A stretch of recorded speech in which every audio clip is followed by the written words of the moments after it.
عمران خان کی گردن تک گئے ہیں، وہ ہاتھ میں اپنے ہاتھوں سے اکھیڑ دوں گا۔ پاکستان کے وزیر اعظم پہ بڑھنے والا ہاتھ روکنا ہوگا۔ ہاں میرا اختلاف ہے عمران خان سے، میں اس کی سیاست سے ایگری نہیں کرتا، لیکن وہ میرے ملک کا وزیر اعظم رہا ہے۔ جائیں اڈیالہ میں امت کا لیڈر بیٹھا ہے، ملنگ آدمی بیٹھا ہے، معاف کر دے گا، اس سے بات کرو، پھر پاکستان چلے گا۔ جب تک عمران خان اڈیالہ میں ہے پاکستان اسی طرح چلے گا۔ یہی لاشیں ہیں، یہی لالچنس ہے۔ یہ اس عہدے پہ شہباز شریف صاحب آپ تشریف فرما ہے، اسی پہ میرا لیڈر عمران خان بھی تھا۔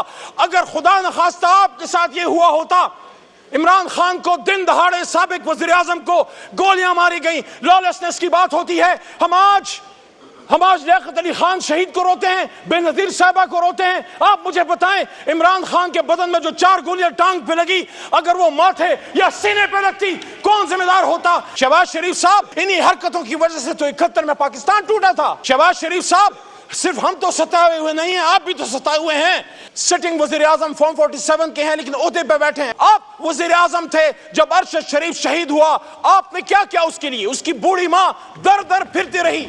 عمران ریاض کے بدن سے احرام کھینچ کے اس کو اتار دیا گیا، حج پہ جانے سے روکا گیا۔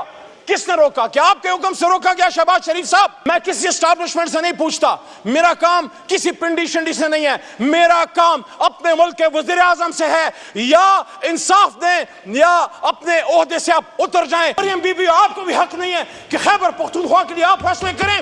خیبر پختونخوا کی عوام کی مرضی کے بغیر محترم وزیر اعظم صاحب کوئی آپریشن قبول نہیں ہے۔ بسم اللہ الرحمن الرحیم، اللہم صلی وسلم مبارک علی سیدنا محمد و علی محمد۔ 28 نمبر کٹ موشن میں نے موو کی تھی جس کا عنوان ہے کہ پاکستان میں جو لالیسنس ہے، بڑھتی لاقانونیت ہے، وہ آئین پہ عمل نہ کرنے کی وجہ سے سارا لا اینڈ آرڈر کی ایشوز ہیں، اور پاکستان کے تمام مسائل کا حل آئین پہ عمل کرنے میں ہے۔ جناب اسپیکر صاحب، ماضی قریب میں جو ہوا ہے اور ہماری آنکھوں کے سامنے ہوا ہے، لیکن مجھے نہیں پتا کیوں ہم نے اپنی آنکھیں بند کی ہیں۔ اور کل تو سپریم کورٹ میں ایک محترم جج صاحب نے بھی یہ بات کی کہ ہم ججز نے بھی اپنی آنکھیں بند کی ہوئی ہیں۔ کیا ہو گیا ہے؟ کیا مسئلہ ہے پاکستان میں؟ کیا پاکستان آج آزاد ہوا ہے؟ اور یہ غدار کی بات کب سے شروع ہوئی ہے؟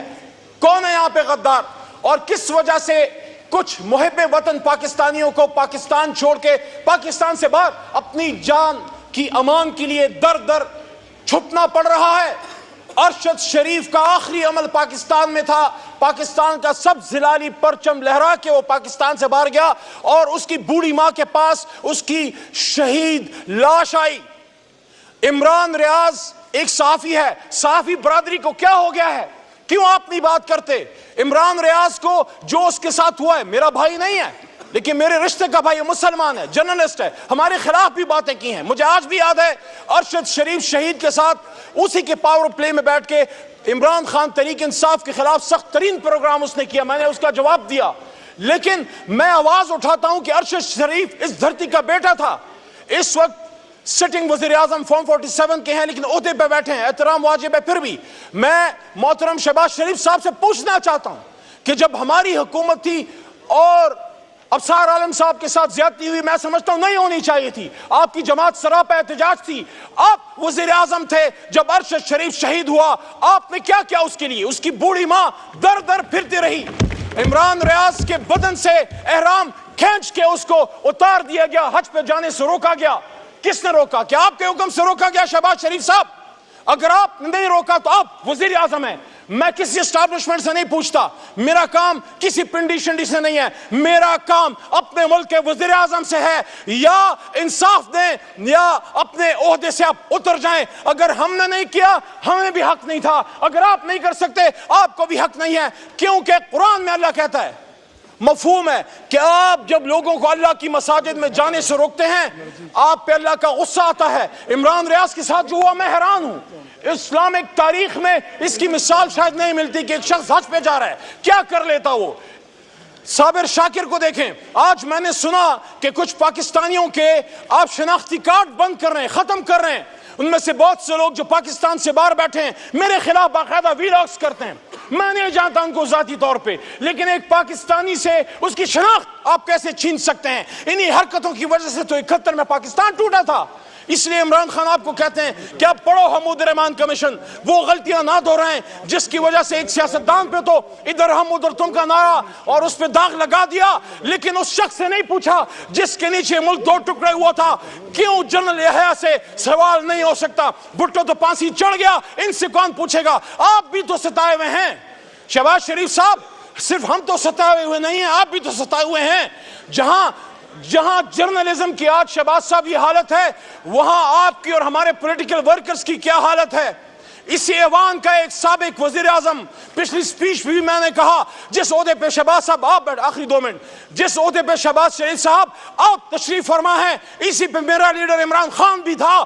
اگر خدا نخواستہ آپ کے ساتھ یہ ہوا ہوتا، عمران خان کو دن دہاڑے سابق وزیر اعظم کو گولیاں ماری گئیں، لالسنس کی بات ہوتی ہے، ہم آج لیاقت علی خان شہید کو روتے ہیں، بے نظیر صاحبہ کو روتے ہیں۔ آپ مجھے بتائیں عمران خان کے بدن میں جو 4 گولیاں ٹانگ پہ لگی، اگر وہ ماتھے یا سینے پہ لگتی کون ذمہ دار ہوتا؟ اس ایوان میں شہباز شریف صاحب آپ کو اٹھ کے اس پہ قوم کا اعتماد میں لینا چاہیے تھا کہ ہاں میرا اختلاف ہے عمران خان سے، میں اس کی سیاست سے ایگری نہیں کرتا، لیکن وہ میرے ملک کا وزیر اعظم رہا ہے۔ آج میں وزیر اعظم ہوں، میں فیصلہ کرتا ہوں، میں حکم دیتا ہوں۔ جو ہاتھ عمران خان کی گردن تک گئے ہیں وہ ہاتھ میں اپنے ہاتھوں سے اکھیڑ دوں گا۔ پاکستان کے وزیر اعظم پہ بڑھنے والا ہاتھ روکنا ہوگا۔ 25 کروڑ عوام کو ڈاکٹر یاسمین راشد، آج جہاں ہماری بہن مریم نواز وزیر اعلیٰ ہے، حالانکہ شہباز صاحب آپ کو بھی پتا ہے، ہمیں بھی پتا ہے، آپ میاں صاحب مریم بی بی، ہمارے خیال میں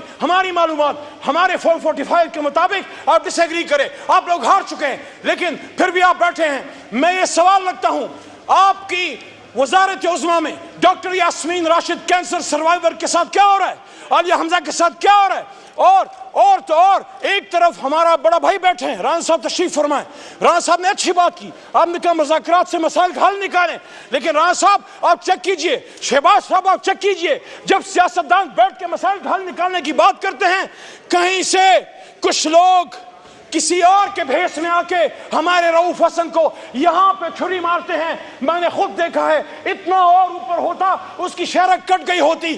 یہ کیوں ایسا ہو رہا ہے؟ شہباز شریف صاحب، کل اگر ابصار عالم کو اٹھا کے اغوا کرنا غلط تھا تو آج عمران ریاض کو اٹھا کے اغوا کرنا بھی غلط ہے۔ اور اسی کرسی پہ شہباز شریف صاحب آپ کے پرانے ساتھی ہیں، میں پھر احترام کا دامن کبھی نہیں چھوڑوں گا، بات کروں گا دلیل سے۔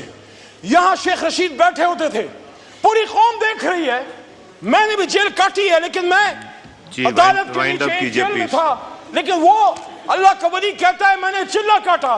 شہباز صاحب آپ پتہ کیجئے وہ کون لوگ ہیں، وہ جیل میں کیوں نہیں تھا؟ شیخ رشید جیل میں کیوں نہیں تھا؟ اگر وہ جیل میں ہوتا اپنا مقدمہ وکیلوں کے ذریعے لڑتا۔ وہ کون سی طاقتیں ہیں جو اتنے سینئر سیاستدان کو اس کو اٹھا کے اس کے چلے کٹواتے ہیں؟ کیا ہوا؟ آخری بات جی، علی امین خان گنڈا پور نے بات کی، علی امین خان گنڈا پور نے بات کی کہ میرے سامنے کوئی پلان نہیں آیا، پاکستان کی سلامتی پہ ہماری جان ہماری آل اولاد قربان ہے، لیکن یہ کیسے ہو سکتا ہے؟ اگر پنجاب میں کوئی آپریشن ہوتا ہے خدا نخواستہ ہم ادھر بھی مخالفت کریں گے، لیکن اس کا فیصلہ شہباز صاحب آپ کی وزیر اعلیٰ محترمہ مریم نواز کریں گی۔ کیا علی امین خان مریم نواز کے لیے پنجاب کے فیصلے کر سکتا ہے؟ اگر نہیں کر سکتا تو مریم بی بی آپ کو بھی حق نہیں ہے کہ خیبر پختونخوا کے لیے آپ فیصلے کریں۔ خیبر پختونخوا کی عوام کی مرضی کے بغیر محترم وزیر اعظم صاحب کوئی آپریشن قبول نہیں ہے۔ جائیں جی مائک کھول، آخری لائن، جائیں اڈیالہ میں امت کا لیڈر بیٹھا ہے، ملنگ آدمی بیٹھا ہے، معاف کر دے گا، اس سے بات کرو، پھر پاکستان چلے گا۔ جب تک عمران خان اڈیالہ میں ہے پاکستان اسی طرح چلے گا۔ یہی لاشیں ہیں، یہی لالچ ہے، یہی